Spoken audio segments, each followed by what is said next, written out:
Hello everyone, my name is Naim and I'm from Mohammadpur.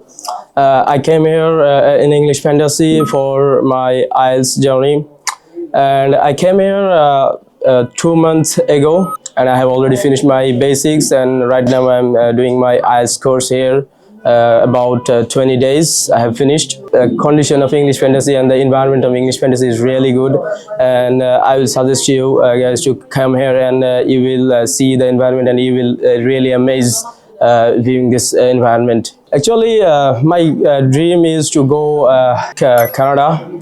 It's a very good country for going there, and the environment and condition is Canada. I really like it. So I want to study in tourism sector, because right now in tourism sector every country is giving much more opportunities compared to other subject, and I believe that I can get a good score in IELTS because I'm working hard here, and I think I can get 7.5 or more than 7.5.